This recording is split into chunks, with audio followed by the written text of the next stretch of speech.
अस्सलाम वालेकुम। आज आप सीखने जा रहे हैं यखनी मटर विद अचार राइस और बहुत ही लजीज तरीन रेसिपी है। आज की रेसिपी बड़ी बाजी की ज़ेरे निगरानी बनाई जा रही है। आप लोगों ने भी मेरे साथ मिलकर सीखना है और बनाना है जी, ठीक है। आपको चाहिए एक अदद देग चार, ठीक है, दरमियाने साइज़ का ले लो, बड़ा साइज़ का जैसे भी हो। उसमें आपने ऐड कर देना है ऑयल ऑयल ऑयल, ठीक है। ऑयल आप हस्बे ज़रूरत ले सकते हैं, अपने बड़ों से पूछ सकते हैं, घर में जो भी हो, ठीक है।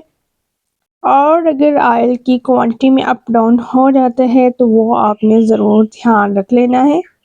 ये देखिए जी, प्याज काट लेना है जैसे भी कटता है। ये देखिए अल्हम्दुलिल्लाह मटर भी छील लेने हैं, ओके।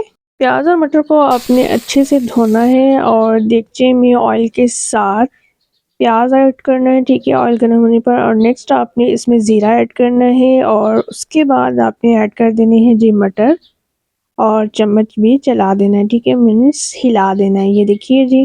नेक्स्ट इसमें हम जो चीज़ ऐड करने जा रहे हैं वो भी बहुत ज़बरदस्त चीज़ है। ये है जी सब्ज़ मिर्च, 1 से 2 हस्बे ज़रूरत, हस्बे ज़ायक़ा आप इसमें ऐड कर सकते हैं, ठीक है। ये देखिए जी अल्हम्दुलिल्लाह ज़बरदस्त।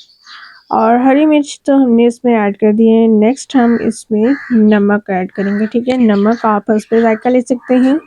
ये देखिए जी थोड़ा-सा इसमें हमने नमक ऐड किया। नेक्स्ट ये देखिए ये है चिकन यखनी, आप ये ऐड करेंगे, ठीक है। जब प्याज़ हमारा अच्छे से फ्राई हो जाएगा, ठीक है, तब हमने यखनी ऐड कर देनी है। ये देखिए जी अल्हम्दुलिल्लाह। और अब हम इसको ढक देंगे और उबाल आने देंगे, ठीक है। और ये जी राइस जो कि हमने भगो के रखे हुए थे, 1 प्याली चावल है ये देखिए जी इसमें चावल शामिल कर दिए गए हैं चिकन यखनी में, ठीक है। और अब हम इसको दाएं-बाएं करेंगे चम्मच से और साथ ही इसको ढक देंगे, ठीक है।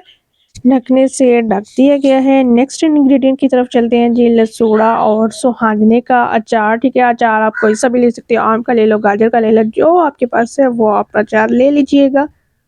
ओके जी, अब हमने इसमें अचार भी शामिल कर दिया है। ये देखिए जी मज़ेदार लज़ीज़ तरीन ज़बरदस्त चावल बनके तैयार हो चुके हैं और बहुत अच्छे टेस्ट के साथ। अल्हम्दुलिल्लाह अल्हम्दुलिल्लाह।